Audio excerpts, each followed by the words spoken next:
الحمد للہ وکفا والصلاة والسلام علی عباده الذین اصطفى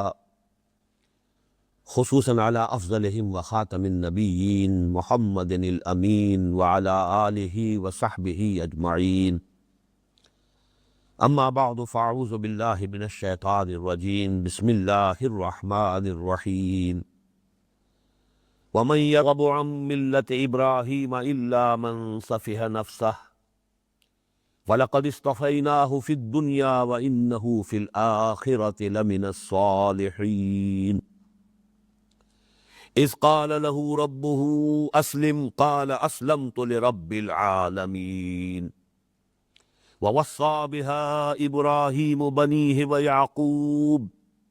يَا بَنِيَّ إِنَّ اللَّهَ اصْطَفَى لَكُمُ الدِّينَ فَلَا تَمُوتُنَّ إِلَّا وَأَنْتُمْ مُسْلِمُونَ أَمْ كُنْتُمْ شُهَدَاءَ إِذْ حَضَرَ يَعْقُوبَ الْمَوْتُ إِذْ قَالَ لِبَنِيهِ مَا تَعْبُدُونَ مِنْ بَعْدِي قَالُوا نَعْبُدُ إِلَٰهَكَ وَإِلَٰهَ آبَائِكَ إِبْرَاهِيمَ وَإِسْمَاعِيلَ وَإِسْحَاقَ إِلَٰهًا وَاحِدًا وَنَحْنُ لَهُ مُسْلِمُونَ تِلْكَ أُمَّةٌ قَدْ خَلَتْ لَهَا مَا كَسَبَتْ وَلَكُمْ مَا كَسَبْتُمْ وَلَا تُسْأَلُونَ عَمَّا كَانُوا يَعْمَلُونَ صدق اللہ العظیم۔ رب اشرح لي صدری ویسر لي امری واحلل عقدۃ من لسانی یفقہوا قولی۔ اللہم ربنا الہمنا رشدنا واعذنا من شرور انفسنا، اللہم ارنا الحق حقا وارزقنا اتباعہ وارنا الباطل باطلا وارزقنا اجتنابہ، اللہم وفقنا لما تحب وترضى، آمین یا رب العالمین۔ سورہ بقرہ کے 16ویں رکوع کی ابتدائی آیات ابھی میں نے تلاوت کی ہے، لیکن اس سے قبل کہ ہم ان آیات کا مطالعہ کریں، 15ویں رکوع کی آخری آیت کے ضمن میں ابھی ہمیں مزید غور کرنا ہے۔ یہ آیت اس اعتبار سے نہایت اہم ہے کہ اس میں نبی اکرم صلی اللہ علیہ وسلم کے بنیادی طریقہ کار، اور اس کو سمجھ لیجئے بنیادی طریقہ کار سے مراد کیا ہے، بہرحال اس بنیادی طریقہ کار کی وضاحت 4 اصطلاحات کے حوالے سے ہوئی ہے۔ بنیادی طریقہ کار سے میری مراد یہ ہے کہ نبی اکرم صلی اللہ علیہ وسلم نے ایک عظیم انقلاب برپا کیا، تاریخ انسانی کا عظیم ترین انقلاب۔ یہ وہ حقیقت ہے جسے دنیا تسلیم کرتی ہے، دشمنان اسلام نے مانا ہے، اور خاص طور پر اس دور میں جو حقائق اب کچھ رفتہ رفتہ اجاگر ہو رہے ہیں، اسلام کے بارے میں، حضور صلی اللہ علیہ وسلم کی شخصیت مبارکہ کے بارے میں جو حجابات پڑے ہوئے تھے، ڈال دیے گئے تھے بڑی سازش کے طور پر، رفتہ رفتہ وہ اٹھ رہے ہیں، حقیقت منکشف ہو رہی ہے، یا یوں کہیے کہ حقیقت اپنے آپ کو منوا رہی ہے۔ تو اسی کا ایک مظہر یہ ہے کہ حضور کے بارے میں صلی اللہ علیہ وسلم اب زیادہ اعتراف کیا جا رہا ہے دنیا میں کہ آپ کا اس اعتبار سے بہت اونچا مقام ہے کہ تاریخ انسانی میں ایک بہت بڑی تبدیلی، بہت بڑا انقلاب ہے کہ جو آپ کے ذریعے سے رونما ہوا۔ اس کا میں نے حوالہ دیا ہے کہ اس صدی کے آغاز میں تو یہ بات ایک ہندو کمیونسٹ نے کہی تھی، ایم این رائے نے، ہسٹوریکل رول آف اسلام، اور یہ اسی شہر میں بریڈ لا ہال یہاں کوئی ہوتا تھا، شاید اب وہ بالکل یا کھنڈر بن چکا ہے یا اس کی جگہ کوئی اور عمارت کا تعمیر ہو چکی ہو، اس میں لیکچر دیا تھا ایم این رائے نے، ہسٹوریکل رول آف اسلام۔ وہ کتاب اب بھی چھپتی ہے بھارت میں، بامبے کا ایک پبلشنگ ہاؤس ہے وہ چھاپتا ہے۔ واقعہ یہ ہے کہ میں نے کسی مسلمان کے ہاتھ سے بھی اس حقیقت کو اتنے واشگہ الفاظ میں بیان ہوتے ہوئے نہیں دیکھا ہے کہ تاریخ انسانی کا عظیم ترین انقلاب وہ تھا جو محمد نے برپا کیا۔ بڑے پیارے انداز میں اس نے کہا ہے کہ کہنے والے کہہ دیتے ہیں کہ اور بھی بڑے بڑے واقعات ایسے ہوئے ہیں، اٹیلا ہے وہ فتح کرنے کے لیے چلا ہے منگولیا کے علاقے سے اور پہنچ گیا ہے یورپ کے میدانوں تک جا کے فتح کرتا ہوا، چنگیز خان کہاں سے کہاں پہنچ گیا، سکندر کہاں سے کہاں آ گیا۔ لیکن یہ کہ اسلام کی جو فتوحات کا معاملہ تھا یہ قطعاً اس کیٹیگری کی شے نہیں ہے۔ اسلام کے ذریعے سے ایک نئی تہذیب، نیا تمدن، نیا نظام دنیا میں آیا ہے، روشنی پھیلی ہے۔ یہ کوئی بروٹ ملٹری فورس نہیں تھی بلکہ ایک بہت بڑی انقلابی تحریک تھی جس سے دنیا کو ایک نئی تہذیب دی ہے، ایک نیا تمدن دیا ہے۔ اس حوالے سے جیسا کہ میں نے عرض کیا، یہ حقیقت یا 1920 میں اس نے کہی تھی یا 1980 میں پھر کتاب چھپی ہے۔ یہ اس صدی کے یوں سمجھیے کہ 20واں سال وہ تھا، اور آخر سے 20واں سال بنے گا یہ 1980، جو مینہٹن میں کتاب چھپی، دی 100، a selection and gradation of the 100 most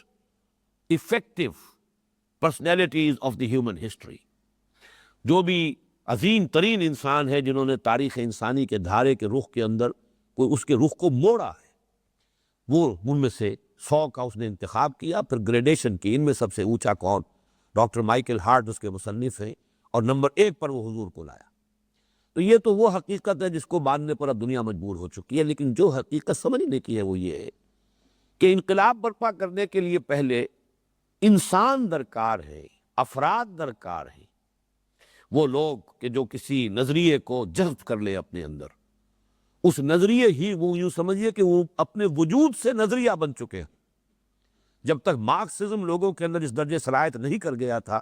کہ وہی انہیں الحق نظر آتا تھا، اس وقت تک ظاہر بات ہے کہ وہ انقلاب تو نہیں آ سکتا تھا جس کی بنیاد جو ہے وہ مارکس کا خیال اور نظریہ تھا۔ تو پہلے یہ کہ ایسے لوگ کہ جس کے اندر وہ نظریہ رچ بس گیا، پھر یہ کہ وہ صرف ان کے ہاں ذہن اور قول میں نہ، ان کے عمل میں، ان کی پرائرٹیز اس کے مطابق طے ہو رہی ہو، ان کی زندگی کا رخ اس کے مطابق بن رہا ہو۔ پہلے ایسے لوگوں کو تیار کرنا ہوتا ہے، تب انقلابی عمل جو ہے اس کا آغاز ہوگا۔ یا یہ کہیے کہ اس انقلابی عمل کا پہلا مرحلہ یہ ہے، یہ پہلا مرحلہ جو ہے مردان کار کی تیاری، جس کو کہ میں نے ایک جگہ حوالہ دیا ہے اکبر الہ آبادی کے شعر کا کہ خدا کے کام دیکھو بعد کیا ہے اور کیا پہلے، نظر آتا ہے مجھ کو بدر سے غار حرا پہلے۔ بدر تو سیرت النبی صلی اللہ علیہ وسلم کی یوں سمجھیے کہ ایک اہم ایونٹ ہے، غزوہ بدر بڑا فیصلہ کن ہے، یوم الفرقان ہے۔ لیکن بدر ہوا کیسے؟ یہ واقعہ ہوتا ہی نہ اگر جانثار نہ پیدا ہو چکے ہوتے محمد رسول اللہ صلی اللہ علیہ وسلم کے، اگر وہ لوگ تیار نہ ہو گئے ہوتے کہ جن کی کیفیت یہ ہے کہ ان صلاتی و نسکی و محیایا و مماتی للہ رب العالمین، ایسے افراد اگر تیار نہ ہوئے ہوتے تو بدر کا مارکا پیش ہی نہ آتا۔ 6 لاکھ آدمی نکلے تھے مصر سے حضرت موسیٰ علیہ السلام کے ساتھ، اور یہ ان کی اپنی دی ہوئی روایت ہے، تورات کی کتاب، دی بک آف ایکسوڈس، کتاب الخروج، انہوں نے گنتی دی ہے پوری 12 قبیلے، اس قبیلے کے اتنے جوان، اتنے بوڑھے، اتنے مرد، اتنی عورتیں، دوسرے قبیلے کے اتنے جوان، اتنے بوڑھے، اتنے مرد، اتنی عورتیں، اتنے بچے، سارا سینسس موجود ہے۔ لیکن 6 لاکھ میں سے ظاہر بات ہے کہ جب جنگ کا مرحلہ آیا ہے تو کورا جواب دے دیا سب نے، فَاذْهَبْ أَنْتَ وَرَبُّكَ فَقَاتِلَا إِنَّا هَاهُنَا قَاعِدُونَ، کوئی جنگ کے لیے تیار نہیں ہوا، سوائے کہ 2 کا تذکرہ قرآن مجید کرتا ہے کہ 2 تو وہ رسول تھے، حضرت موسیٰ اور حضرت ہارون علیہم السلام، اور 2 افراد اور تھے، حضرت یوشع بن نون اور کالب بن یفنہ، کہ جنہوں نے آمادگی ظاہر کی اور لوگوں کو آمادہ کرنا چاہا کہ خدا کے لیے ہمت کرو، لیکن بقیہ پوری قوم جو ہے کورا جواب دے کر بیٹھ رہی۔ تو غزوہ بدر کیسے ہو جب تک کہ جانثار نہ ہو؟ جانثار کیسے پیدا کیے گا؟ یہ ہے اصل مسئلہ کہ 2 حصوں میں اگر اسے کیجئے کہ پہلے مردان کار تیار ہو، پھر وہ ٹکرائیں، پھر وہ جہاد سے، قتال سے، اپنی جو بھی ایک انقلابی تصادم کی کیفیت ہے اس سے پھر وہ نظام کو بدلے، انقلاب برپا کریں۔ تو بنیادی طریقہ کار مردان کار کی تیاری ہے، لوگوں کو فراہم کرنا، تیار کرنا۔ اس کے لیے جو حضور صلی اللہ علیہ وسلم کا طریقہ کار ہے وہ 4 اصطلاحات میں بیان ہوا ہے، اور ان اصطلاحات کی اہمیت یہ ہے کہ 4 مقامات پر قرآن مجید میں یہ ریپیٹ ہوا ہے۔ یہ جو یہاں پر دعا کی شکل میں آیا ہے، ربنا وابعث فیہم رسولا منہم یتلو علیہم آیاتک ویعلمہم الکتاب والحکمہ، عام طور پر مفسرین جو ہے اس کو ایک کہتے ہیں، تعلیم کتاب و حکمت، میں اسے 2 میں تقسیم کر رہا ہوں، تلاوت آیات، تعلیم کتاب، تعلیم حکمت، اور چوتھی چیز ہے وَيُزَكِّيهِمْ۔ یہاں پر ذرا ترتیب جو ہے وہ یہ ہے، نوٹ کر لیجئے، ربنا وابعث فیہم رسولا منہم یتلو علیہم آیاتک ویعلمہم الکتاب والحکمہ وَيُزَكِّيهِمْ انک انت العزیز الحکیم۔ آگے چل کر اس دعا کی قبولیت کا اعلان جو ہے وہ 18ویں رکوع کے اختتام پر آتا ہے، کما ارسلنا فیکم رسولا منکم یتلو علیکم آیاتنا، اب ضمیریں بدل گئیں، اب اللہ کی طرف سے بات ہو رہی ہے، یہاں حضرت ابراہیم اور اسماعیل کی طرف سے دعا کی شکل میں تھی، یہاں اللہ تعالیٰ کی طرف سے اس دعا کی قبولیت کا اعلان ہو رہا ہے کہ دیکھو تمہارے جد امجد ابراہیم اور اسماعیل، ان دونوں کی دعا کو ہم نے قبول فرماتے ہوئے محمد کو بھیج دیا، تم نے مبعوث کر دیا صلی اللہ علیہ وسلم، کما ارسلنا فیکم رسولا منکم یتلو علیکم آیاتنا ویزکیکم ویعلمکم الکتاب والحکمہ۔ ترتیب ذرا بدل گئی، یہاں یزکیکم جو ہے پہلے لے آیا گیا، جبکہ حضرت ابراہیم اور حضرت اسماعیل کے دعا میں ویزکیہم آخر میں تھا، ابتدا میں یتلو علیہم آیات، اللہ کی آیات پڑھ کر سنانا، یہ دونوں جگہ وہی ہے۔ اس میں جو بات میں نے عرض کی ہے، اگرچہ بہرحال اس کا مجھے اور تو کہیں سراغ نہیں ملا ہے، اور زیادہ لوگوں نے اس پر توجہ بھی صرف نہیں کی ہے کہ یہ ترتیب اگر بدلی ہے تو اس کی کوئی حکمت ہے یا اس پر بھی ہمیں کوئی غور کرنا چاہیے یا نہیں، تو میرے نزدیک جو ترتیب حضرت ابراہیم اور حضرت اسماعیل کی دعا میں ہے غلط تو وہ بھی نہیں کہی جا سکتی۔ دو جلیل القدر پیغمبر ہیں، فرض کیجئے حضرت اسماعیل علیہ السلام اس وقت تک جب کہ تعمیر کعبہ کا یہ کام کر رہے تھے، فرض کیجئے اس وقت تک نبوت اور رسالت سے سرفراز نہ بھی ہوئے وہ، تب بھی ان کی نیکی اور ان کی جو بھی طبیعت کے اندر جو ان کی صالحیت ہے وہ تو اس سے نمایاں ہے کہ اپنی گردن ڈال دی تھی کہ ابا جان یہ اللہ تعالیٰ کا حکم پورا کیجئے، میں حاضر ہوں۔ اور حضرت ابراہیم تو 100 برس کی عمر کے پہنچے ہوئے ہیں، اللہ کے رسول ہیں، تو ان کی دعا میں غلطی نہیں ہو سکتی۔ اگر ہم یہ کہیں کہ یہ ترتیب غلط ہے تو یہ تو توہین ہو جائے گی اور ان کی عصمت پر حملہ ہو جائے گا، لیکن ہم یہ کہہ سکتے ہیں کہ کوئی امپروومنٹ ہے، ضرور ہے، جستجو کے خوب سے ہے خوب تر کہاں، شاید وہ بھی صحیح ہے، لیکن صحیح تر وہ ہے کہ جو اللہ تعالیٰ کے کلام میں وارد ہوئی ترتیب، کما ارسلنا فیکم رسولا منکم یتلو علیکم آیاتنا ویزکیکم ویعلمکم الکتاب والحکمہ۔ اور اس کا پھر ثبوت مزید یہ ہے کہ 2 مرتبہ پھر یہ قرآن مجید میں مضمون آیا۔ میں اس حوالہ اس لیے دے رہا ہوں تاکہ بات واضح رہے کہ ایک تو یہ کہ چاروں اصطلاحات قرآن مجید میں 4 دفعہ آ رہی، اور ایک یہ کہ یہ ترتیب جو ہے جو بدلی ہے، جو سورہ بقرہ کے 18ویں رکوع میں آئے گی، بعد میں بھی 2 مرتبہ وہی ترتیب آئی ہے۔ اگر کہیں اللہ تعالیٰ نے کسی اور مقام پر یہ ترتیب اختیار فرما لی ہوتی کہ جو حضرت ابراہیم اور حضرت اسماعیل کے دعا میں ہے علیہم الصلاۃ والسلام، تو پھر ہم کہتے کوئی فرق نہیں، یوں کہہ لیا جائے یوں کہہ لیا جائے، کوئی فرق نہیں۔ لیکن چونکہ قرآن مجید میں اللہ تعالیٰ کی طرف سے جب یہ بات آ رہی ہے تو تینوں مرتبہ ترتیب ایک ہی ہے، اور وہ یہی ہے جیسے کہ سورہ آل عمران میں بھی آیا، لَقَدْ مَنَّ اللَّهُ عَلَى الْمُؤْمِنِينَ إِذْ بَعَثَ فِيهِمْ رَسُولًا مِّنْ أَنفُسِهِمْ یتلو علیہم آیاتہ ویزکیہم ویعلمہم الکتاب والحکمہ۔ اور پھر یہ مضمون آیا ہے سورہ جمعہ میں، هو الذی بعث فی الامیین رسولا منہم یتلو علیہم آیاتہ ویزکیہم ویعلمہم الکتاب والحکمہ۔ تو 3 مرتبہ قرآن مجید میں اللہ تعالیٰ کی طرف سے یہ بات آئی، اور ترتیب وہ ہے تلاوت آیات، پھر تزکیہ، پھر تعلیم کتاب، پھر تعلیم حکمت۔ اور میں یہ سمجھتا ہوں کہ اس کے بارے میں یہ انداز تعبیر ہم اختیار کر سکتے ہیں، اس میں کوئی حرج نہیں ہے کہ اس میں یقیناً امپروومنٹ ہے، غلط وہ بھی نہیں۔ وہاں یہ ہے کہ حضرت ابراہیم اور اسماعیل کی دعا میں تزکیہ گویا کہ بلند ترین شے قرار پاتی ہے، اس سب کا حاصل تزکیہ ہے، انسان کا پاک ہو جانا، اس کے نفس کا ہر طرح کے برے رجحانات سے، برے میلانات سے پاک ہو جانا، صاف ہو جانا، تزکیہ نفس، یہ گویا کہ مقصود کے درجے میں آ گیا۔ تلاوت آیات، تعلیم کتاب، تعلیم حکمہ، اس سب کا جو مقصود و مطلوب ہے، جو اینڈ رزلٹ ان تمام چیزوں کا، وہ تزکیہ ہے۔ اس ترتیب میں ذرا فرق یہ واقع ہوا ہے، اور یہ میرے نزدیک اس اعتبار سے بہت اہم ہے اس فرق کو نوٹ کرنا۔ تعلیم سے پہلے تزکیہ لایا گیا، اور اس میں توجہ اس بات کی طرف ہو گئی کہ ساری تعلیم بیکار رہتی ہے اگر رجحانات جو ہے اندر، میلانات جو نفس کے ہیں، اگر ان کی تصحیح نہیں ہوئی۔ علم را بر تن زنی مارے بود، علم را بر دل زنی یارے بود۔ وہی علم کہ اگر آپ کی نیت صحیح ہے، صحیح نیت سے علم حاصل کر رہے ہیں، وہ علم آپ کے لیے بہت بڑی نعمت،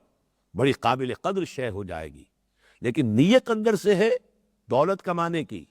پیسہ بنانے کی،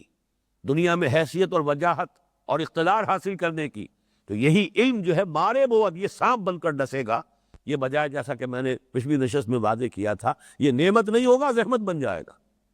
جیسے کہ صحت ہو، دولت ہو، اولاد ہو، اگر ہدایت نہیں ہے تو وہ پھر وہ در حقیقت نعمت کے حکم میں نہیں، وہ زحمت کے حکم میں ہے۔ اسی طریقے سے یہ تمام چیزیں، علم اور یہ معرفت بھی فرض کیجئے کہ اگر صرف یہ کہ دماغ ہی کے اندر آئی ہے، دل میں اتری نہیں ہے،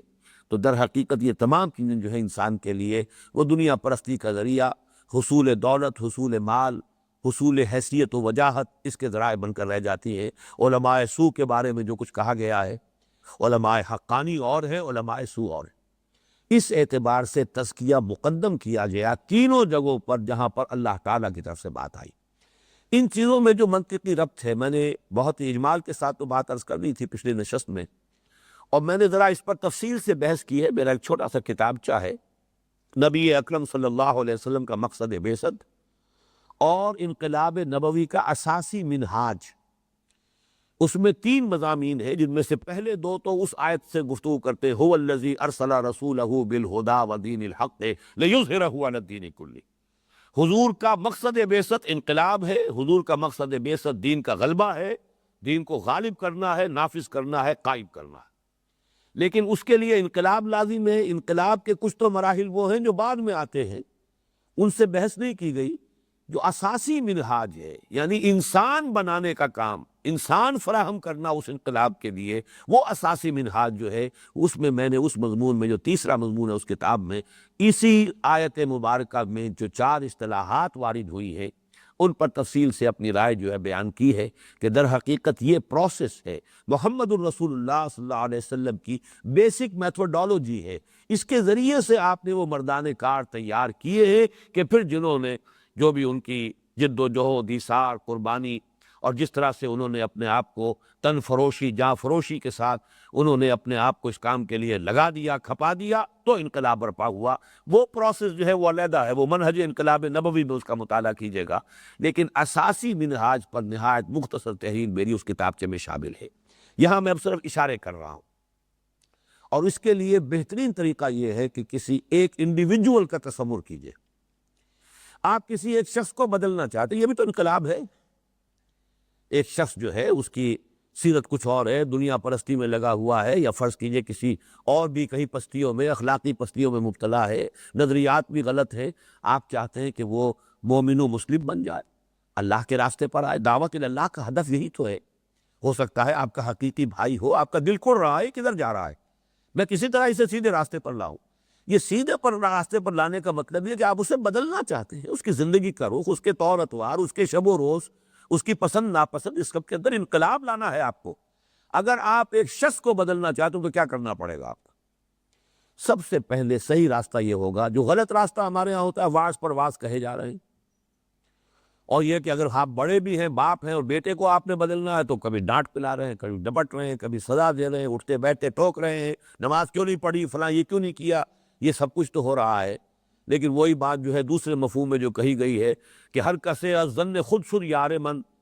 وزدرون من نجست اسرار من۔ ہر ایک شخص جو ہے اپنے خیال میں میرا دوست بنا پھرتا ہے، لیکن کوئی میرے اندر جھانک کر نہیں دیکھتا کہ میرے اندر کیا ہے، کون سی دھن ہے جو مجھے لگی ہوئی ہے، یا کون سی سوچ ہے جو مجھے دامن گیر ہے، اس کے اوپر کوئی غور ہی نہیں کرتا۔ اسی طرح آپ یہ نہیں دیکھتے کہ اس کی سوچ کیا ہے، اس کا فکر کیا ہے۔ آپ کہتے ہیں نماز پڑھ، نماز فرض ہے، اب فرض کیجئے وہ اللہ ہی کو نہیں مانتا، اس کے دماغ میں الحاد نے ڈیرے لگا لیے، مادہ پرستی کا غلبہ ہے، اس نے تو فلسفہ پڑھا ہے، جس فلسفے کے نتیجے میں وہ اب کسی بھی شے کو ماننے والا نہیں ہے۔ قرآن تو بہت بات کی بات ہے، جس کا کلام ہے قرآن اسے نہیں مانتا، جو لے کر آیا ہے قرآن کو اسے وہ نہیں مانتا۔ تو پہلے جائزہ لیجئے اس کی سوچ کیا ہے، اس کا فکر کیا ہے، حقیقی سوچ، حقیقی فکر کیا ہے۔ اس فکر کو بدلیے، اس کی سوچ کو بدلیے، اس کے نقطہ نظر کو بدلیے۔ جب تک یہ تبدیلی نہیں آئے گی، آپ کے دباؤ سے وہ کسی وقت نماز پڑھ لے گا۔ وہ نماز اپنی نہیں پڑھ رہا ہوگا، وہ آپ کے دباؤ کی پڑھ رہا ہوگا۔ جیسے ضیاء الحق صاحب کے زمانے میں وہ نماز آرڈیننس کا جو دفاتر میں اہتمام ہوا، ظہر کی نماز پڑھی جاتی تھی، تو وہ تو در حقیقت بعض لوگ کہتے تھے ضیاء الحق کی نماز ہے، اللہ کی نماز تو نہیں ہے۔ وہ نماز اندر سے نہیں ابھرتی تھی، بلکہ وہ تو ایک حکم تھا، حکم حاکم مرگ مفاجات، وہ اس کے حکم کے طور پر نماز پڑھی جا رہی۔ جب آپ نہیں ہوگے وہ نماز نہیں پڑھے گا۔ اس حوالے سے پہلا کام یہ ہے، اگر واقعی آپ چاہتے ہیں کہ وہ بدل جائے، تو اس کی سوچ بدلیے۔ سوچ بدلے گی تو اس کا عمل بدلے گا، اور عمل میں سب سے پہلے دیکھیے، نوٹ کیجئے کہ انسان، ایک نارمل انسان کے اندر اس کی سوچ اور اس کے عمل کے اندر ایک لازم و ملزوم کا رشتہ ہوتا ہے. میں نے ایک لفظ کا اضافہ کیا، نارمل انسان. کچھ مریض انسان ہوتے ہیں، وہ کوئی کام کرنا بھی چاہتے ہیں، قوت ارادی ساتھ نہیں دے رہی. چاہتے ہیں، فی الواقع بلیو کرتے ہیں، جانتا ہوں ثواب طاعت و زہد پر طبیعت ادھر نہیں آتی، جانتا ہوں، مانتا ہوں سب کچھ، اللہ کو بھی مانتا ہوں، آخرت کو بھی مانتا ہوں، لیکن پھر بھی طبیعت ادھر نہیں آ رہی. یا یہ کہ ارادہ کرتا ہوں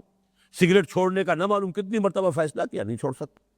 وہ پھر وہ جو ہے پھر کر دوبارہ شروع ہو جاتی ہے. وہ قوت ارادی، یہ نہیں کہ معلوم نہیں ہے، اسے معلوم ہے میری صحت کے لیے مضر ہے، میرے لیے مہلک ہے، میرے سارے ویل ویشرز کہہ رہے ہیں، سارے فزیشنز کہہ رہے ہیں، سارے ڈاکٹر کہہ رہے ہیں چھوڑ دو، لیکن نہیں چھوڑ سکتے، اپنی عادت کے ہاتھوں مجبور. معلوم ہوا کہ قوت ارادی مضبوط نہیں. یہ اب نارمل بات ہے، اس کو چھوڑ دیجئے. نارمل انسان کا معاملہ یہ ہوگا، جو اس کی سوچ ہوگی وہ اس کے عمل میں ریفلیکٹ کرے گی.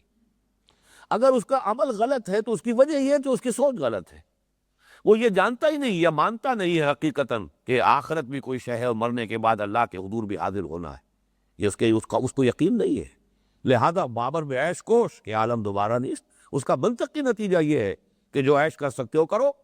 جو کما سکتے ہو کماؤ، حلال سے حرام سے کس چکر میں پڑ گئے ہو؟ جہاں ہاتھ پڑتا ہے ڈالو ہاتھ. جو بھی عیش جو ہے تم حاصل کر سکتے ہو عیش حاصل کرو. بابر میں عیش کوش کہ عالم دوبارہ نہیں. دوبارہ تو زندگی آنی نہیں، دوبارہ کوئی عالم نہیں، کوئی پوچھ گچھ نہیں، کوئی باس پرس نہیں، کوئی حساب کتاب نہیں. حیات ثم موت ثم بعث خرافات یا ام عمرو. تو یہ جو ایک شعر ہے عرب شاعر کا، یہ سب خرافات ہے. کیا ہے یہ تو ہونے والی باتیں نہیں ہیں جو بتائی جا رہی ہیں. لیکن اگر کسی کے دل میں وہ اللہ پر ایمان اور آخرت کا ایمان آ گیا، اب خود بخود اس کے عمل کی اصلاح ہوگی. اس کا نام ہے تزکیہ. فکر صحیح ہوئی اندر سے تو وہ جو غلط فکر سے غلط اعمال جو غذا پا رہے تھے گویا کہ اندر سے جڑیں کٹ گئیں. وہ جیسے پتے جو ہے جھڑ جاتے ہیں پت جھڑ کے موسم میں، خود بخود آپ نہیں انہیں اتار رہے، کوئی نہیں جھاڑ رہا، وہ خود بخود گر گئے. اس لیے کہ اندر سے ان کا وہ رشتہ منقطع ہو چکا ہے. پت جھڑ کے اندر در حقیقت ان کا وہ رشتہ جو ہے شاخ کے ساتھ وہ خود کمزور ہو چکا ہے. درخت کی کسی کی اگر جڑ جو ہے وہ کاٹ دی گئی ہے تو وہ درخت مرجھا جائے گا، ختم ہو جائے گا، پھر وہ لکڑی ہے، سوختنی لکڑی ہے. تو غلط اعمال، غلط عادات کی بنیاد غلط نظریات ہے، غلط فکر ہے، غلط سوچ ہے، غلط فلسفہ ہے. اگر آپ نے صحیح فلسفہ، صحیح فکر اس کو عطا کر دیا تو اب ظاہر بات ہے کہ وہ غلط اعمال کو جو غذا نہیں مل رہی وہ پتجھڑ کے پتوں کی جان جھڑ جائے گی. اب گویا کہ زمین تیار ہو گئی تزکیہ کے بعد. اب کہیے اللہ نے نماز فرض کی ہے، وہ پڑھے گا فوراً، بار بار کہنے کی ضرورت نہیں ہے. ایک مرتبہ علم میں آنے کی بات ہے. اللہ کو وہ پہلے مان چکا ہے، یقین پیدا ہو چکا اللہ کا، آخرت کا یقین اس کے اندر آ چکا ہے، محمد رسول اللہ کی رسالت کا یقین آ چکا ہے، قرآن مجید کے منزل من اللہ ہونے اور کلام اللہ ہونے کا یقین آ چکا ہے. لہذا اب تو صرف ایک بات کی ضرورت ہے کہ بات کہہ دی جائے کہ یہ حرام ہے. اس کے آگے کسی فلسفے کی ضرورت نہیں، کسی اضافی دلیل کی ضرورت نہیں. شراب کی خرابیوں پر، مضرتوں پر کوئی بڑے لمبے چوڑے مقالے لکھنے کی ضرورت نہیں. یہی بات ہے. دیکھیے نوٹ کیجئے کہ سود کی حرمت کا حکم آیا تو جب ایک اعتراض وارد کیا گیا کہ یہ بھی تو کچھ مشابہت ہے، انما البیع مثل الربا، تو جواب میں صرف ایک بات کی گئی، وَأَحَلَّ اللَّهُ الْبَيْعَ وَحَرَّمَ الرِّبَا. اللہ نے بیع کو حلال کیا ہے، ربا کو حرام کیا ہے، بات ختم ہوئی. تم یہ بتاؤ تم اللہ کو مانتے ہو کہ نہیں مانتے؟ تم محمد کو اللہ کا رسول مانتے ہو کہ نہیں مانتے؟ تم قرآن کو اللہ کا کلام مانتے ہو کہ نہیں مانتے؟ اگر مانتے ہو تو اللہ کا حکم ہے، رسول نے پہنچا دیا، قرآن میں نازل ہو گیا، آگے کوئی اور دلیل طلب کرنے کا تمہارا حق نہیں ہے. نہیں مانتے تو پہلے اللہ پر بات کریں گے، آخرت پر بات کریں گے، اور قرآن پر بات کریں گے، پھر ابھی سود پر بات کرنے کی ضرورت ہی نہیں. سیدھی سیدھی بات. یہی وجہ ہے دیکھیے کہ جیسے ہی حکم آیا تھا، جن کی عادتیں تھی ساری عمر سے شراب پی رہے تھے، وہ ایسے انہوں نے چھوڑی ہے شراب کہ پھر دیکھا نہیں ادھر، بلکہ جنہوں نے ابھی پی تھی انہوں نے حلق میں انگلیاں ڈال کے قے کر دیے. ابھی پی رہے تھے تو کلی کر دیے، فوراً برتن توڑ دیے. یہ سارا کام ہو گیا. اور یہ معجزہ کیوں ہوا؟ کہ ترتیب یہ ہے، پہلے وہ ایمان راسخ کرو، اس کے نظریے میں اگر الحاد ہے، مادہ پرستی ہے، اس کو نکالو، اس کی جڑیں ختم کرو. اس کے نظریہ تو ہے مارکسزم کا، اس کا نظریہ تو ہے ڈائلیکٹیکل میٹیریلزم کا ہے، یہ اس کے دماغ کے اندر تو بیٹھا ہوا ہے لاجیکل پوزیٹیوزم. یہ کیسے خدا اور رسول اور آخرت اور قرآن اور حلال اور حرام اور صحیح اور غلط، یہ کیا باتیں کر رہے ہیں؟ ان باتوں کا کوئی ریلیونس ہی نہیں ہے. اس کے فکر سے، اس کی سوچ سے، اس کے دماغ کے سغرا کبرا سے اس کا کوئی تعلق ہی نہیں. تو پہلے یہ ترتیب اگر ہے تو اب صرف بتا دینا کافی ہے کہ یہ حلال ہے، یہ حرام، یہ جائز ہے، یہ ناجائز ہے۔ اس کے بعد ہے اصل میں جو یہ تو ہے گویا کہ ایک فرد کی تکمیل کے درجے میں تو یہ بات مکمل ہو گئی۔ اب بتاؤ کتاب، یہ حکم ہے، یہ نماز فرض ہے، یہ چیز حرام۔ آگے کچھ لوگ ہوتے، یہ سب لوگ نہیں ہوتے، جن میں استعداد ہو کہ وہ جو اصول ہیں ان احکام کے پیچھے ان کو پہچانے۔ یہی وہ لوگ ہیں کہ جن کو پھر بعد میں مجتہد کہا گیا ہے۔ مجتہد کون ہوتے ہیں؟ اصول شریعت کو جنہوں نے پہچان لیا، مقاصد شریعت کو پہچان لیا، لہذا اجتہاد کر سکتے ہیں۔ ایک نئی سچویشن میں وہ صحیح جو فیصلہ ہونا چاہیے اس تک پہنچ جائیں گے، اس لیے کہ انڈر لائن پرنسپلز ان کے علم میں، وہ جانتے ہیں شریعت کے مقاصد کیا ہے۔ اگر کوئی شخص نہیں جانتا ہے یہ تو ٹھیک ہے، وہ حکم پر تو عمل کرے گا، اس درجے میں تو اس کا اجر و ثواب اس کا اللہ کیا محفوظ ہے، لیکن یہ کہ اس کے اندر وہ باطنی بصیرت پیدا نہیں ہوگی کہ پھر وہ کسی اور نئے حکم کو بھی خود تلاش کر سکے۔ لیکن اگر یہ انسائٹ پیدا ہو چکی، جس کے لیے میں نے پچھلے نشست میں آپ کو بتایا تھا کہ شیخ الہند نے لفظ استعمال کے طے کی باتیں، وہ ہر شے کی بنیاد میں کوئی چیز کار فرما ہوتی ہے، کوئی اس کے مقاصد ہے، کوئی اس کی حکمت ہے۔ اگر یہ پہچان لے تو پھر وہ انٹرنل الائنمنٹ اتنی ہو جاتی ہے، انلائٹنمنٹ، اتنی بصیرت باطنی حاصل ہو جاتی ہے کہ پھر انسان خود اپنا راستہ دیکھتا ہے اور اجتہاد کرتے ہوئے آگے چلتا ہے۔ اور یہ نوٹ کر لیجئے، اس امت کے لیے یہ انتہائی اہم شے تھی، اس لیے کہ نبوت ختم ہو گئی، اللہ تعالیٰ نے ہدایت جو قرآن کے اندر دے دی ہے، اب وہی کی راستے سے تو کوئی مزید ہدایت آنے والی نہیں ہے۔ کوئی نیا مسئلہ اس میں شریعت کا حکم کیا ہے، وہی کی کھڑکی نہیں کھلے گی بتانے کے لیے کہ اس نئے مسئلے میں حکم یہ ہے۔ یہ سارا حکم امت کو خود تلاش کرنا، اجتہاد کرنا، ان اصولوں کو سمجھ کر، ان مقاصد کو سمجھ کر، ان میں اولیت کس شے کو ہے، ثانوی شے کیا ہے، اصل اور جڑ کی حیثیت کس کی ہے، فرع کون سی ہے، ان کو سمجھنا، یہ ہے در حقیقت حکمت۔ یہ گویا کہ تعلیم و تربیت نبوی کا درجہ تخصص ہے، یہ اسپیشلائزیشن کا سٹیج ہے محمد رسول اللہ کی تعلیم و تربیت کا، جس میں انسان میں وہ اجتہادی بصیرت پیدا ہوتا ہے۔ یہ پروسیس ہے افراد کو بدلنے کی۔ اب یہ کہ اسی کو ذرا پھیلا لیجئے، ہیومن سوسائٹی، انسانی معاشرہ، یہ بھی در حقیقت ایک فرد کی طرح بیہیو کرتی ہے، اس لیے کہ اس میں بھی ایک برین ٹرسٹ ہوتا ہے، اس بانٹنے کا برین ٹرسٹ۔ آج کل تو لفظ بڑے بڑے استعمال ہوتے ہیں، تھنک ٹینک بنتے ہیں، لیکن یہ کہ اس سے ذرا علیحدہ کر کے برین ٹرسٹ ہر سوسائٹی کا ایک برین ٹرسٹ ہے، ایک انٹلیکچوئل ایلیٹس کا، انٹیلیجنسیا کا ایک طبقہ ہے، سوچنے کا کام وہ کرتا ہے، عام لوگ نہیں کرتے۔ عام لوگوں کی حیثیت جو ہے وہ جیسے ہمارے جسم میں ہاتھ پاؤں ہے، حرکت کرنا، بھاگنا، دوڑنا، پکڑنا، کسی شے سے کام کرنا، یہ باقی تمام ہاتھ پاؤں سے ہوں گے، لیکن فیصلہ یہ یہاں ہوتا ہے، کدھر جانا ہے اس کا فیصلہ دماغ سے ہوگا۔ البتہ جب فیصلہ ہو جائے جانا ہے، اب یہ قدم آپ کو لے کر چلیں گے۔ اسی طریقے سے کس شے کو پکڑنا ہے، کس شے کو ہاتھ نہیں لگانا، یہ سانپ ہے اس کو مت چھونا، یہ در حقیقت آنکھوں کے ذریعے سے جو بھی آپ کو اطلاعات پہنچی ہے، جو بھی سگنلز ریلے کیے گئے ہیں برین کو، گرے میٹر کو، وہاں سے پھر آپ کو حکم ملے گا آپ کے ہاتھ کو ہاتھ مت آگے بڑھانا، یہی رکا رہ جائے، اس لیے کہ یہ سانپ ہے، لکڑی نہیں ہے، تم تو لکڑیاں چن رہے ہو، یہ سانپ ہے۔ اس اعتبار سے کسی سوسائٹی میں جب تک کہ اس کے انٹلیکچوئل ایلیٹ کو آپ کنورٹ نہیں کریں گے، اس میں ایک مضبوط نیوکلیس ایمان کی بنیاد پر پیدا نہیں ہوگا، وہ سوسائٹی ایز اے ہول کبھی کوئی تبدیلی قبول نہیں کرے گی۔ بس یہ ترتیب جو ہے انفرادی سطح پر بھی، اجتماعی سطح پر بھی اسے سامنے رکھیے۔ یتلو علیہم آیات کا، یا آیات ہی، تلاوت کرتا ہے ان پر اللہ کی آیات، اور جیسا کہ میں نے عرض کیا، اگر آیات بھی قرآن کی ہیں، کتاب کا لفظ بھی قرآن کے لیے ہے، حکمت کے بارے میں قرآن خود کہتا ہے ذالک مما اوحی الیک ربک من الحکمہ، وہ بھی قرآن میں ہے۔ صرف ایک لفظ تزکیہ ایسا ہے کہ جس کا بظاہر جو ہے کوئی تعلق قرآن کے ساتھ نہیں جڑتا، معلوم ہوتا ہے کوئی علیحدہ شے ہے، حالانکہ حقیقت میں وہ بھی قرآن کا جز ہے۔ یا ایھا الناس قد جاءتکم موعظۃ من ربکم وشفاء لما فی الصدور۔ تزکیے کے لیے دو ہی چیزیں درکار ہیں، نمبر ایک موعظہ، نصیحت، جس سے کہ دل نرم ہو جائے۔ موعظہ کہتے ہیں اس کلام کو جس سے دل پر رقت طاری ہو جائے۔ اگر دل سخت ہوا ہے، مرد ناداں پر کلام نرم و نازک بے اثر، اگر وہ مرد ناداں ہے، دل سخت ہے، اعلیٰ سے اعلیٰ بات آپ کہہ رہے ہیں وہ دل کے اوپر جا ہی نہیں رہی، اتر ہی نہیں رہی، دل میں جذب ہو ہی نہیں رہی۔ پہلے ذرا کوئی کلام ایسا چاہیے جو دل میں نرمی پیدا کرے۔ زمین سخت ہے، آپ نے جا کر اس کے اوپر اسی طریقے سے بیج بکھیر دیا ہے، بیج بھی ضائع ہو جائے گا۔ آپ ہل چلاتے ہیں، زمین کو نرم کرتے ہیں، اب اس میں پانی جذب ہوگا، بعض زمینیں ایسی ہوتی ہیں بڑی سخت، اوپر جو ہے پپڑی آئی ہوتی ہے، بارش ہوئی ہے لیکن بارش کا پانی جذب نہیں ہوتا نیچے، وہ نکلتا چلا جاتا ہے، اس لیے وہیں سے بہہ کر دور چلا جائے گا، وہاں جذب ہی نہیں ہوگا۔ لیکن یہ کہ اگر زمین میں پانی جذب ہوگا تو بہرحال اس کی رویدگی جو ہے برآمد ہوگی، وہاں سبزہ اگے گا۔ تو دل کو نرم کرنے کے لیے موعظہ وہ بھی قرآن ہے،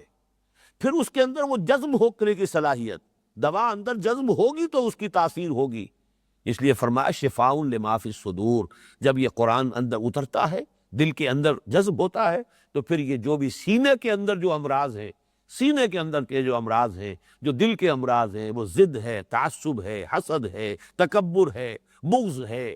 وہ جو تعصب ہے، کسی چیز کے اوپر جو ہے ادھار کھا لینا ہے کہ اس کی تو لازماً مخالفت کرنی ہے۔ شقاق کا لفظ اسی رکوع میں آگے چل کر آئے گا، فَإِنَّمَا هُمْ فِي شِقَاقٍ، کسی شخص کے ساتھ ایسا بغض ہو گیا ہے کہ اس کی کوئی بات نہ سننی ہے نہ ماننی ہے۔ یہ ہے درخت، حب مال ہے، حب جاہ ہے، یہ حب دنیا ہے، یہ امراض ہے، ان سب کا ازالہ قرآن سے ہوگا۔ گویا کہ ان چاروں چیزوں میں در حقیقت محور قرآن ہے۔ قرآن کا ایک حصہ وہ کہ جو ایمانیات سے بحث کرتا ہے، غلط فکر کی، الحاد کی، مادہ پرستی کی، شرک کی، کفر کی، نفاق کی، ان کی نفی کرتا ہے، بیخکنی کرتا ہے۔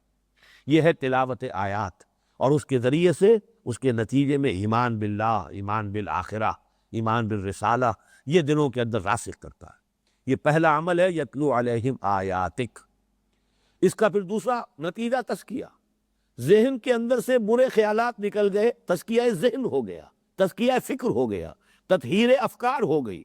تطہیر افکار کا منطقی نتیجہ ہے تطہیر اعمال، اس لیے کہ غلط عادات و اطوار، غلط اعمال غلط فکر کی بنیاد پر تھے، جڑیں وہاں تھی۔ اب غلط فکر وہاں سے ختم ہوا، یہ تمام بری عادتیں جو ہیں پت جھڑ کے پتوں کی طرح جھڑ جائیں گی۔ اب زمین تیار ہو گئی، بتائیے یہ تمہارے لیے حلال کیا گیا۔ بلکہ قرآن مجید سے معلوم ہوتا ہے جب یہ زمین تیار ہو گئی صحابہ کی، وہ خود بڑھ کر پوچھتے تھے،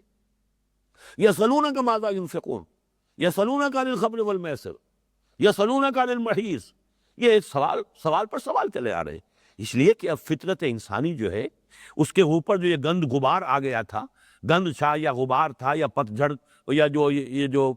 جھاڑ جھکاڑ تھا، سب ہٹ گیا۔ اب فطرت کے تقاضے اندر سے ابھر رہے ہیں، وہ خود پوچھتے ہیں، خود سوال کر رہے ہیں، اور سوال کے بعد جوابات دیے، جو جواب آیا سر تسلیم خم ہے، یا جو حکم آیا تعمیل کے لیے تیار ہے۔ زمین تو پہلے سے تیار ہے، آپ نے بیج ڈالا، اب وہاں سے آپ کو لہلاتی ہوئی فصل مل جائے گی۔ یہ ہے فند سے لے کر اجتماع تک، یہ ساری ترتیب، اس سے تبدیلی ہوگی۔ اسی کو اقبال نے کہا ہے چوں بجاں در رفت جہاں دیگر شود۔ جب یہ قرآن کسی کے اندر اتر جاتا ہے، فاش گویم آج در دل مزمرست، یہ کتابیں نیست چیزیں دیگر است، چوں بجاں در رفت جہاں دیگر شود، جہاں چوں دیگر شد جہاں دیگر شود۔ جب یہ قرآن کسی کے باطن میں سرایت کر جاتا ہے، اس کے اندر اتر جاتا ہے، اس کے اندر تبدیلی آ جاتی، جہاں دیگر شود۔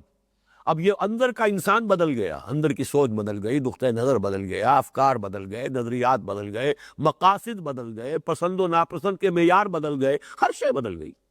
اندر کی تبدیلی پھر یہ ہے جو اصل میں تبدیلی بنتی ہے، اور یہ پھر فرد سے فرد تک، ایک سے دوسرے تک، چراغ سے چراغ روشن ہوتا چلا جاتا ہے، اور معاشرے کے اندر پھر ان لوگوں کو جمع کر کے اور پھر ایک انقلابی جد و جہد کے ذریعے سے نظام تبدیل کیا جا سکتا ہے، جہاں چوں دیگر شد جہاں دیگر شود۔ یہ ہے سارا وہ فلسفہ جو یہاں بیان ہوا، جو اساسی منہاج ہے محمد الرسول اللہ صلی اللہ علیہ وسلم کے انقلاب کا۔ اب فرمایا وَمَن يَرْغَبُ عَن مِّلَّةِ إِبْرَاهِيمَ إِلَّا مَن سَفِهَ نَفْسَهُ۔ یہ دو رکوع جیسا کہ میں نے عرض کیا، ویسے تو 4 رکوع ہے مسلسل تحویلی، ان میں پہلے رکوع میں بھی 15ویں رکوع میں بھی حضرت ابراہیم اور حضرت اسماعیل علیہ السلام کی شخصیت، تعمیر کعبہ جو اب مرکز بننے والا ہے ہمیشہ کے لیے، اہل توحید کا قبلہ بننے والا ہے، تو اس کے لیے اب پھر حضرت ابراہیم کی شخصیت پر ارتکاز آ رہا ہے۔ وَمَن يَرْغَبُ عَن مِّلَّةِ إِبْرَاهِيمَ إِلَّا مَن سَفِهَ نَفْسَهُ۔ اور کون ہوگا جو ملت ابراہیمی سے روگردانی کرے سوائے اس کے جس نے اپنے آپ کو حماقت ہی میں مبتلا کر لیا۔ رغبت کا لفظ عربی زبان میں دو طرفہ لفظ ہے اپنی اصل کے اعتبار سے، راغبہ الہ، راغبہ عن۔ الہ ہو تو کسی شے کی طرف رغبت ہونا ہے، اس کی طرف مائل ہونا، رغبت ہونا، اس کو پسند کرنا، اور راغبہ عن کسی شے سے متنفر ہو جانا، کسی شے سے اعراض کرنا، کسی شے سے فرار اور برے کا راستہ اختیار کرنا، تو رغبات دونوں طرف جائے گا۔ اسی طریقے سے مالا الا مالا عن، مال سے میلان، میلان کسی شے کی طرف اور میلان کسی شے سے، یہ برعکس یعنی اس سے ہٹنا، اس سے بعد، اس سے دوری پیدا ہو جانا۔ تو یہ الفاظ دو طرفہ ہیں، صرف صلہ جو ہے اس کے ساتھ اگر الہ ہوگا تو اس شے کی جانب رغبت ہے، اور اس اگر عن ہوگا تو اس کی طرف سے نفرت کی شکل ہے۔ وَمَن يَرْغَبُ عَن مِلَّةِ ابراہیم، ملت کا لفظ سمجھ لیجئے، اگرچہ یہ تقریباً دین کے ہم معنی ہے، اس کی لغوی اصل کے اعتبار سے تو بڑی لمبی چوڑی بحثیں ہیں۔ املال کے معنی لکھوانا بھی ہے، جیسا کہ آئے گا اسی سورہ مبارکہ میں آخر میں جا کر، جو آیت الدین ہے فَلْيُمْلِلْ، تو املا کرائے، تو املال لکھوانا بھی ہے۔ تو اس سے یہ کہ جو شے لکھی ہوئی ہے، طے شدہ ہے، معین ہے، یہ گویا کہ جو سنت ثابتہ ہے اللہ کی، وہ گویا کہ ملت، اس معنی میں لفظ دین اور لفظ ملت تقریباً ہم معنی ہے۔ البتہ استعمال جو ہے، یوسیج، وہ دین جو ہے وہ اللہ کی طرف بھی اس کی نسبت ہوگی اور بندوں کی طرف بھی ہو جاتی ہے۔ میرا دین، لکم دینکم ولی دین، تمہارے لیے تمہارا دین، میرے لیے میرا دین۔ دین اللہ، اللہ کا دین ہے۔ وَرَأَيْتَ النَّاسَ يَدْخُلُونَ فِي دِينِ اللَّهِ أَفْوَاجًا، دین کی ایک تیسری نسبت نبی کی طرف بھی ہوتی ہے، دین محمد، اللہم انصر من نصر دین محمد صلی اللہ علیہ وسلم۔ تو دین کی نسبتیں تینوں ہو سکتی ہیں، جبکہ ملت کی نسبت اللہ کی طرف نہیں ہوگی، اور ملت کی نسبت افراد کی طرف بھی نہیں، میری ملت، یہ کوئی اس کا استعمال جائز نہیں ہوگا۔ البتہ جمع کسی قوم، کسی امت کی ملت جو ہے اس کی طرف نسبت ہو جائے گی، یا پھر ملت کا لفظ آتا ہے اس نبی اور رسول کے لیے کہ جو در حقیقت اس کے لیے جڑ اور بنیاد کی حیثیت رکھتا ہے، ملت ابراہیم، ملت محمد صلی اللہ علیہ وسلم۔ لیکن اللہ، ملت اللہ کا لفظ جو ہے وہ استعمال نہیں ہوگا، جبکہ دین اللہ، دین و محمد، دینی، دینکم، دینہو، دینی، یہ تمام الفاظ، دین جو ہے اس کی ساری نسبتیں ممکن ہیں، جبکہ ملت کے لیے یہ خاص معاملہ ہے، اللہ کے لیے لفظ ملت نہیں آتا۔ وَمَن يَرْغَبُ عَن مِلَّةِ إِبْرَاهِيمَ إِلَّا مَن صَفِحَ نَفْسَهُ، کون ہوگا کہ جو اعراض، انکار یا تنفر یا فرار کا راستہ اختیار کرے ابراہیم کے طریقے سے، سوائے اس کے صفیح، بے وقوف کو کہتے ہیں، احمق کو، صفیہ نفسہ، جس نے اپنے آپ کو خود حماقت میں مبتلا کر لیا۔ وَلَقَدْ اصْطَفَيْنَاهُ فِي الدُّنْيَا، اور ہم نے تو اسے پسند فرما لیا تھا دنیا میں بھی، حضرت ابراہیم علیہ السلام، اور استفاء کا لفظ تمام رسولوں کے لیے آتا ہے۔ ان اللہ اصطفیٰ آدم ونوحا وآل ابراہیم وآل عمران علی العالمین، یہ سورہ آل عمران میں آئے گی آیت، اور ہمارے منتخب نصاب میں سورہ حج کا آخری رکوع، اللہ یصطفی من الملائکۃ رسلا ومن الناس۔ تو اسی طرح حضرت ابراہیم بھی اللہ تعالیٰ کے رسول ہیں، برگزیدہ ہیں، پسندیدہ ہیں۔ وَلَقَدْ اصْطَفَيْنَاهُ فِي الدُّنْيَا وَإِنَّهُ فِي الْآخِرَةِ لَمِنَ الصَّالِحِينَ، اور آخرت میں بھی یقیناً وہ صالحین کے زمرے میں ہے۔ صالحین جو ہے اصل میں تمام پوری جماعت کے لیے آ جاتا ہے، چاہے وہ صدیقین ہوں، انبیاء ہوں، شہداء ہوں، پھر صالحین۔ وہ آیت مبارکہ جو ہے سورہ نساء کی، فَأُولَٰئِكَ مَعَ الَّذِينَ أَنْعَمَ اللَّهُ عَلَيْهِم مِّنَ النَّبِيِّينَ وَالصِّدِّيقِينَ وَالشُّهَدَاءِ وَالصَّالِحِينَ، تو وہاں صالحین ایک کیٹیگری بھی ہے، سٹارٹنگ پوائنٹ بھی ہے، سب سے نیچے بیس لائن صالحین، اس سے اوپر شہداء کا رتبہ ہے، اس سے اوپر صدیقین کا مقام ہے، اور اس سے اوپر سب سے بلند انبیاء کرام کا مقام ہے۔ لیکن ان سب کو بھی چونکہ بیس لائن صدیقی جو صالحیت ہے، تو گویا کہ سب کے سب صالحین میں اس لفظ کے اندر سب مشترک ہوں گے، سب شامل ہوں گے۔ اذ قال له ربه اسلم قال اسلمت لرب العالمین، یہاں پر یا تو جب جو آیا ہے، یاد کرو جب، لیکن یہاں جب کے آگے یا تو جب کہیے یا جب کبھی یہ اضافہ کریں گے تب اس کا مفہوم ادا ہوگا۔ اذ قال له ربه اسلم، جب بھی کہا اس سے اس کے رب نے فرما برداری اختیار کرو، اب یہ نیا حکم آیا ہے، تابعداری اختیار کرو۔ قال اسلمت لرب العالمین، فوری اس کا جواب، اس کا طرز عمل، یا اس کے جو یوں سمجھیے تصویر حال، ان کا طرز عمل یہ رہا کہ میں اپنا سر جھکاتا ہوں، اسلمت لرب العالمین، سر تسلیم خم کر رہا ہوں اس ہستی کے سامنے جو تمام جہانوں کی مالک اور پالنہار اور پروردگار ہے۔ جب ایسا ہوا، یہاں پھر نوٹ کر لیجئے اسلام کا وہ مفہوم جو میں نے پچھلی نشست میں بھی عرض کیا تھا کہ اسلام اگر آپ ویسے لائیں گے تو بیس لائن ہے، اس سے اوپر ایک رتبہ ایمان، اس سے اوپر احسان، لیکن یہ کہ یہ اسلام یہاں جو لفظ آ رہا ہے وہ در حقیقت ان تمام مراتب کو سمیٹے ہوئے ہے، جیسے صالحین میں وہ تمام مراتب آ گئے کہ جو انبیاء اور صدیقین اور صالحین کے ہیں لفظ صالحین میں وہ سب شامل ہو گئے، ایسے ہی یہاں پر لفظ ان دونوں رکوعوں میں لفظ اسلام اس معنی میں آیا ہے جو اصل حقیقت ہے اسلام کی، ہمتن ہما وجوہ، سر تسلیم خم کر دینا۔ قال اسلمت لرب العالمین، یہ گویا کہ وہی بات ہو گئی جو پچھلے رکوع میں آئی تھی، وَإِذِ ابْتَلَىٰ إِبْرَاهِيمَ رَبُّهُ بِكَلِمَاتٍ فَأَتَمَّهُنَّ، اور یاد کرو جب کہ آزمایا ابراہیم کو اس کے رب نے بڑی بڑی باتوں میں، بڑے بڑے امتحانات میں ڈالا، اس نے ان سب کو پورا کیا، وہ سب میں پورا اترا۔ وہی بات یہاں اس معنی میں آ گئی، اذ قال له ربه اسلم، جب جب کہا اس کے رب نے اس سے کہ اطاعت کر، سر جھکا دے، قال اسلمت لرب العالمین، ہمیشہ اس کا طرز عمل یہی رہا، خواہ کوئی حکم تھا، خواہ 100 برس کے بوڑھے کو 13 برس کے اکلوتے بیٹے کے ذبح کرنے کا حکم آیا ہے، سر تسلیم خم رہا۔ وہاں بھی لفظ اسلام آیا ہے، نوٹ کیجئے، فلما اسلما وتلہ للجبین ونادیناہ یا ابراہیم قد صدقت الرؤیا انا کذالک نجزی المحسنین، جب دونوں باپ بیٹا نے سر تسلیم خم کر دیا، دونوں نے گردن جھکا دی، دونوں نے اپنے رب کے فرمان کو قبول کر لیا، اطاعت کے لیے تیار ہو گئے، فلما اسلما، اب وہاں تسلیہ کا صیغہ ہے، جب دونوں نے اسلام یعنی اطاعت اور فرما برداری کی روش اختیار کی، وَتَلَّهُ لِلْجَبِينِ، اور پچھاڑ دیا ابراہیم نے، باپ نے بیٹے کو اسماعیل کو پیشانی کے بل، تاکہ چہرہ سامنے نہ ہو، وہ شفقت پدری جو ہے وہ کہیں اس وقت عین وقت پر جو ہے ہاتھ میں کہیں ارتعاش پیدا نہ کر دے، للجبین وضاحت کی قرآن نے کہ اسے پیشانی کے بل لٹایا ہے تاکہ چہرہ سامنے نہ رہے، وَنَادَيْنَاهُ يَا ابراہیم، اور ہم نے پکارا اسے، اے ابراہیم قد صدقت الرؤیا، تم نے تو اپنا خواب پورا کر دیا، انا کذالک نجزی المحسنین۔ قال اسلمت لرب العالمین ووصى بها ابراہیم بنیہ ویعقوب، اور اسی کی وصیت کی ابراہیم نے اپنے بیٹوں کو اور یعقوب نے بھی علیہم الصلاۃ والسلام۔ بہا کی ضمیر کے بارے میں دو آراء ہیں، یہ صاحب کشاف جو ہیں علامہ زمخشری، ان کی رائے تو یہ ہے کہ بہا کی ضمیر قریب میں اس قول کی طرف جائے گی، اسلمت لرب العالمین، یعنی اسی روش، اسی طرز عمل کی وصیت کی ابراہیم نے بھی اپنے بیٹوں کو اور یعقوب نے بھی۔ لیکن یہ کہ اکثر لوگوں کی رائے یہ ہے کہ اس کا بہا کی ضمیر ہے وہ ملت کی طرف جا رہی ہے، وَمَن يَرْغَبُ عَن مِلَّةِ إِبْرَاهِيمَ إِلَّا مَن صَفِحَ نَفْسَهُ، کون ہوگا جو ملت ابراہیمی سے اعراض کرے سوائے اس کے کہ جس نے اپنے آپ کو حماقت میں مبتلا کرنے کا فیصلہ ہی کر لیا۔ تو ملت کی جگہ یہاں پر بہا کا لفظ آیا ہے، وَوَصَّى بِهَا إِبْرَاهِيمُ بَنِيهِ وَيَعْقُوب۔ میرے نزدیک علامہ زمخشری کی رائے زیادہ مضبوط ہے، ضمیر کا مرجع جو ہے ہمیشہ قریب ترین تلاش کرنا چاہیے، الا یہ کہ پھر اس کا کوئی اور رکاوٹ ہو۔ ابراہیم نے بنی بیٹے، بنین سے اصل میں بنا ہے، بنون بنین، اور بنین میں جب تھا کی ضمیر آ گئی جس کی طرف یہ مضاف ہو گیا تو وہ نون گر گیا، بنی۔ تو نوٹ کیجئے اس سے بھی ثابت ہو رہا ہے کہ کم سے کم 3 بیٹے، 2 پر تثنیہ کا صیغہ آتا، تو نوٹ کیجئے کہ حضرت ابراہیم کے 8 بیٹے تھے، بہت کم لوگوں کو یہ چیز معلوم ہے۔ 2 بیٹے تو مشہور ہیں بہت، حضرت حاجرہ،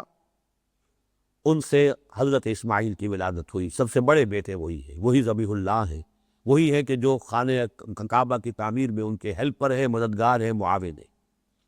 پھر حضرت حاجرہ مصری ہے، مصر کے اس وقت کے بادشاہ کی بیٹی ہے، شہزادی کہیے، لیکن یہ کہ جب اس نے اپنے نکاح میں دیا ہے یا پیش کیا حضرت ابراہیم کو اپنی بیٹی کو، تو کنیز کہہ کر پیش کیا، جیسے کہ تواضع میں کہا جاتا ہے، یہ آپ کی خدمت گزاری میں رہے گی، تو اس لیے یہودیوں نے کنیز بنا دیا انہیں، اور وہ کنیز ہی کنیز زیادہ گویا کہ حضرت اسماعیل جو ہے وہ تو چونکہ اصل منکوحہ بیوی سے نہیں تھے بلکہ کنیز سے تھے، تو درجے میں گویا کہ کم ہوئے، یہ سارا انہوں نے اسی بنیاد پر جو ہے یہ ساری عمارت کھڑی کی ہے، حالانکہ وہ شہزادی تھی مصر کی اور شاہ مصر کی بیٹی تھی، یہ ایک علیحدہ مسئلہ ہے، اس پر بھی کبھی گفتگو ہوگی۔ سب سے بڑے بیٹے اسماعیل، ذبیح اللہ وہی، حضرت سارہ جو عراق کے ہی تھے حضرت ابراہیم بھی، اور آپ کے خاندان ہی سے حضرت سارہ بھی ہے، تو حضرت سارہ جو ہے ان کے بطن سے پھر حضرت اسحاق کی پیدائش ہوئی، جن کے 2 بیٹے تھے، عیسو اور یعقوب۔ پھر تیسری بیوی حضرت ابراہیم علیہ السلام کی قطورہ، بنی قطورہ، یہ 5 بیٹے ہیں کہ جو حضرت ابراہیم کے تیسری بیوی سے، ان میں سے ایک زیادہ مشہور ہے مدیان یا مدین، اس لیے کہ اس کی نسل تھی جو جا کر آباد ہوئی ہے اس جگہ پر جسے مدین کہا جاتا ہے، علاقہ مدیان یا مدین کا، اور ان کی نسل میں حضرت شعیب کی جو بعثت ہوئی ہے اللہ کے ایک رسول کی حیثیت سے، وہ 30ویں شاخ میں ہے۔ درمیان میں کوئی نبوت یا رسالت نہیں ہے، حضرت ابراہیم سے حضرت شعیب تک۔ اور جو پہلی نسل تھی اس میں حضرت ابراہیم رسول تو ہے، حضرت اسماعیل رسول ہے، پھر کوئی رسول اور نبی نہیں ہے حضور صلی اللہ علیہ وسلم تک۔ البتہ یہ جو درمیانی جو ہے نسل کی شاخ، حضرت اسحاق، ان کے 2 بیٹے یعقوب اور عیسو، یعقوب کو نبوت دی ہے، عیسو نبی نہیں تھے، پھر ان کے 12 بیٹے ہیں کہ جن سے یہ نسل ابراہیمی چلی ہے۔ تو وصیت کی اسی بات کی ابراہیم نے بھی اپنے بیٹوں کو اور یعقوب نے بھی۔ حضرت یعقوب کی 4 بیویوں سے 12 بیٹے تھے۔ یا بنی، اب یہ ہے وہ وصیت، یا بنی ان اللہ اصطفیٰ لکم الدین۔ ایک بات اور نوٹ کر لیجئے کہ ویسے تو وصیت کا لفظ عام ہے، کسی بھی وقت نصیحت کی جائے، تاکیداً کی جائے، لیکن عام طور پر یہ انتقال کے وقت کے لیے جو بات کہی جاتی ہے، کسی فوت ہونے والا شخص جو بات کہتا ہے، وصیت کا لفظ جو ہے اسی پر اس کی اطلاق ہوتی ہے۔ اور یہاں آگے ظاہر ہو جائے گا کہ جو حضرت یعقوب کی وصیت ہے اس کا تذکرہ ہو رہا ہے، اذ حضر یعقوب الموت اذ قال لبنیہ ما تعبدون من بعدی۔ تو معلوم یہ ہوتا ہے کہ جیسے کوئی دولت مند آدمی ہے، مالدار ہے،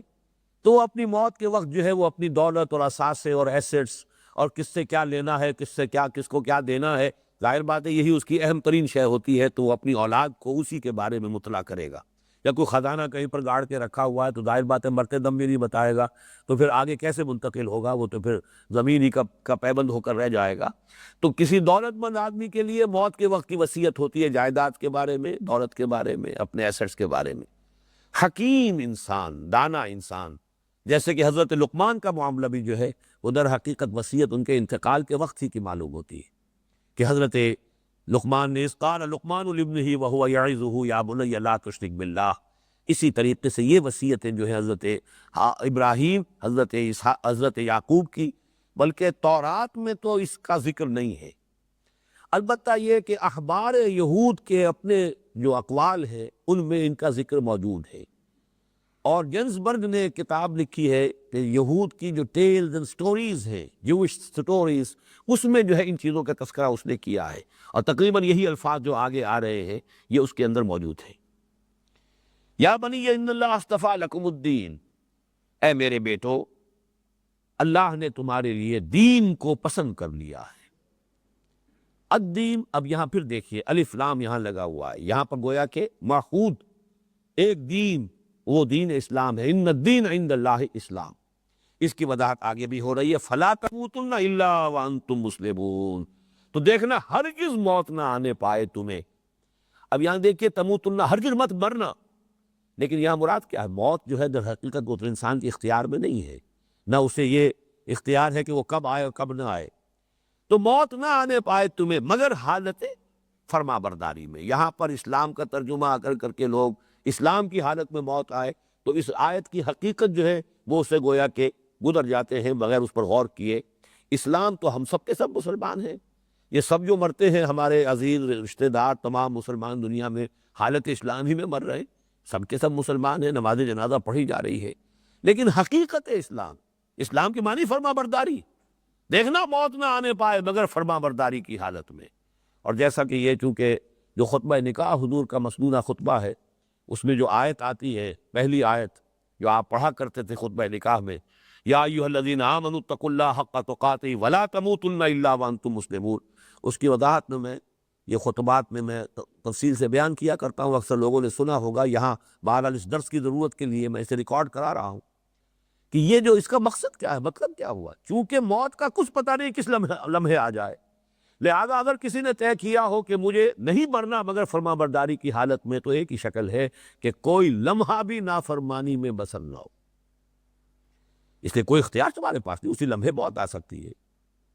کس کے پاس یہ یقین ہے کہ میں شراب پی لوں گا، اس کی جو بھی سکر اور اس کی جو نشے کی لذت ہے وہ لے کر پھر میں اس سے نکل بھی آؤں گا، پھر توبہ کر لوں گا، پھر آ جائے موت؟ کیا پتہ اسی حالت میں موت آ جائے۔ بڑی حسرت ناک موت ہے۔ اسرار الحق مجاز، بہت بڑے شاعر لکھنؤ میں، اور موت کس طرح ہوئی؟ آخری جو گھڑیاں ہوتی جن کو آپ small hours of the morning کہتے ہیں، کہیں 2-3 بجے کسی شراب خانے سے نکلے ہیں، نشے میں دھت، چکرا کر گرے ہیں، کروٹ لی ہے، نالی میں گئے، نالی میں ہی موت واقع ہوئی ہے، وہاں سے لاش برآمد ہوئی۔ یہ بھی ہوتا کس خود حسرتناک موت ہو۔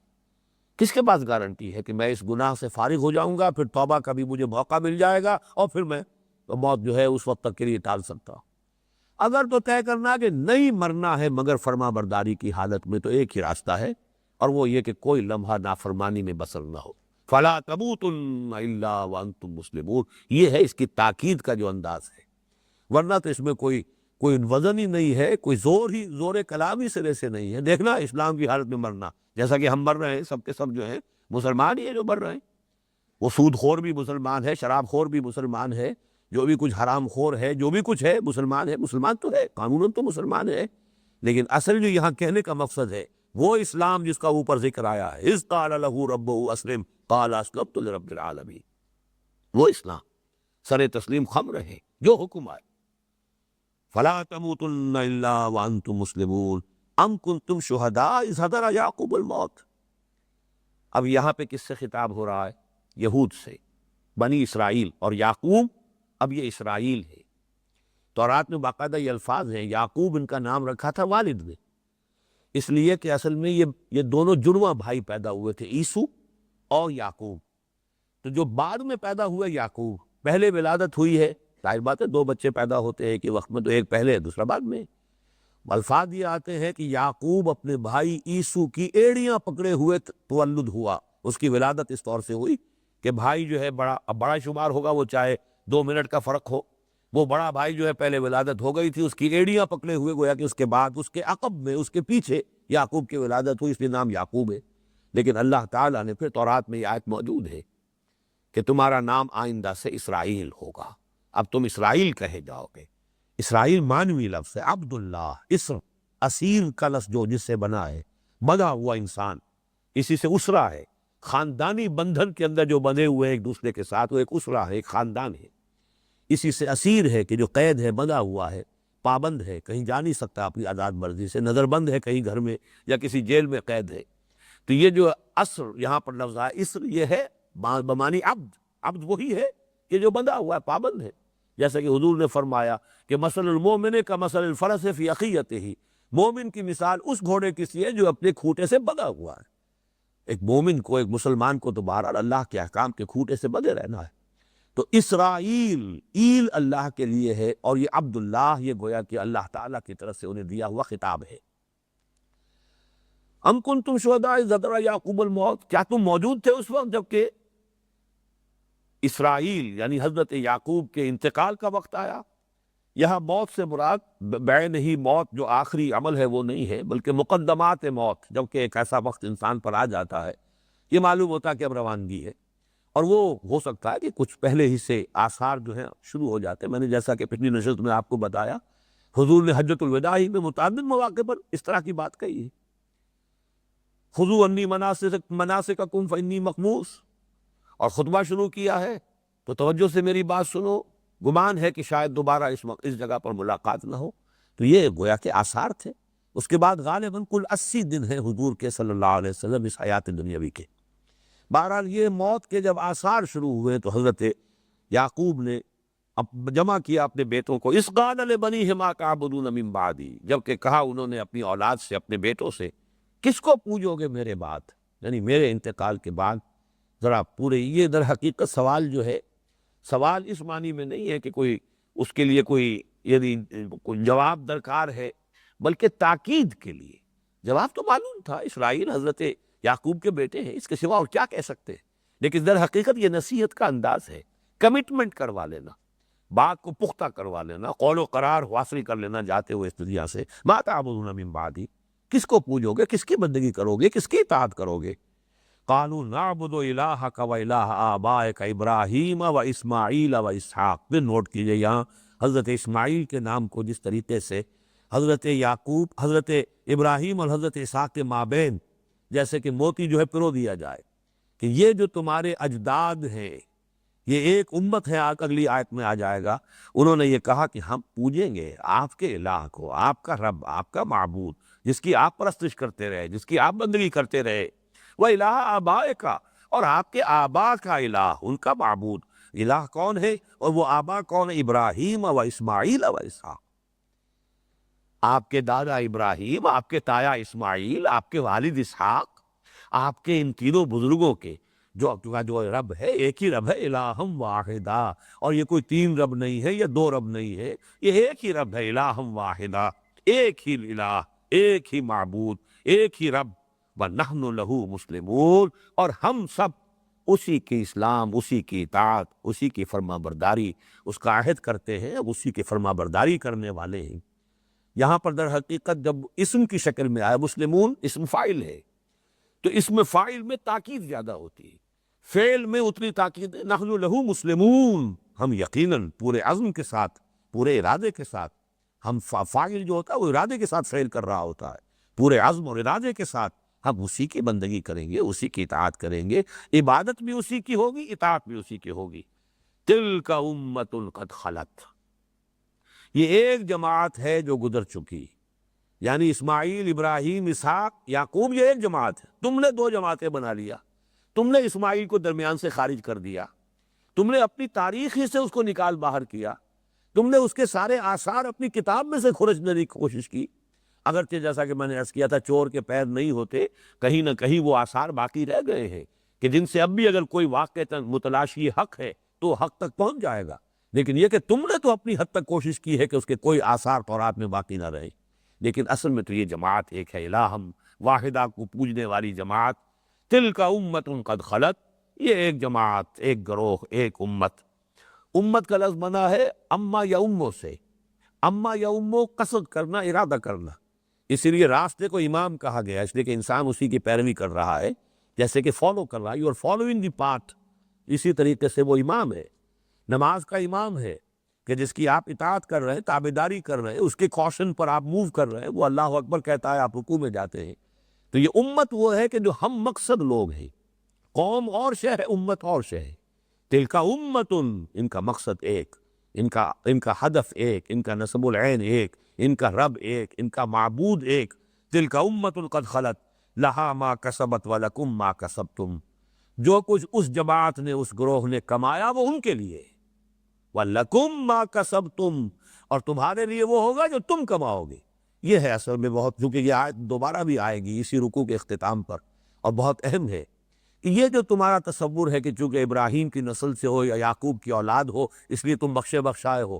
یا کسی اور کا یہ خیال ہو جائے چونکہ تم محمد کے امتی ہو صلی اللہ علیہ وسلم اور ان کے نام لیوا ہو لہذا بخشے بخشائے ہو، یہ تمہارے تصورات غلط ہے۔ انہوں نے جو کمایا اپنے لیے کمایا، ان کا اجر و ثواب ان کے لیے، لہا ما کسبت ولکم ما کسبتم، تھے تو آبا وہ تمہارے ہی مگر تم کیا ہو، ہاتھ پر ہاتھ درے منتظر فردا ہو۔ تم کہتے ہو پدرم سلطان بود، ٹھیک ہے تمہارا باپ سلطان تھا تو راجے، تمہیں کیا، تم یہ دیکھو تم کیا ہو، جوتیاں پٹسار رہے ہو، اب پدرم سلطان بود کے اوپر جو ہے اسی کے نشے کے اندر پڑے رہو گے تو کچھ حاصل نہیں، دنیا جو ہے تمہارے ساتھ کوئی امتیازی سلوک نہیں کرے گی کہ پدرم سلطان بود تمہارا باپ سلطان تھا، وہ تو یہ دیکھے کہ تم کیا ہو۔ اسی طرح معاملہ جو ہے دین کا ہے، تقویٰ کا ہے، اطاعت کا ہے، عبادت کا ہے، اللہ تعالیٰ کے ہاں مراتب کا ہے، مدارج کا ہے، مناسب کا ہے، وہ تو عمل پر ہے۔ تلک امۃ قد خلت لہا ما کسبت ولکم ما کسبتم ولا تسألون عما كانوا يعملون، اور تم سے یہ نہیں پوچھا جائے گا کہ وہ کیا کرتے تھے، تم سے یہ پوچھا جائے گا کہ تم کیا کر کے لائے۔ یہ بہت اہم بات ہے، قرآن مجید نے جس طرح واضح طور پر اس کو یہ ساری جڑ کاٹ دی ہے کہ یہ تعلقات، یہ نسبتیں، یہ ساری کی ساری دنیا کے اندر ہیں، اور جو اس سے فائدہ اٹھائے ابراہیم کی پیروی کرو، ابراہیم کی نسل میں ہو، ذریت ابراہیم میں سے ہو، پیروی کرو، امت محمد میں ہو صلی اللہ علیہ وسلم، امت محمد کی پیروی کرو، اتباع کرو، لیکن یہ کہ آگے تو چل کر اپنا عمل، اپنا ایمان، بلا من کسب سیئۃ واحاطت بہ خطیئتہ فاولئک اصحاب النار هم فیہا خالدون، اور بلا من اسلم وجہہ وہو محسن فلہ اجرہ عند ربہ ولا خوف علیہم ولا هم یحزنون، دونوں طرف کا معاملہ بالکل واضح ہے۔ بارک اللہ لی ولکم فی القرآن العظیم ونفعنی وإیاکم بالآیات والذکر الحکیم۔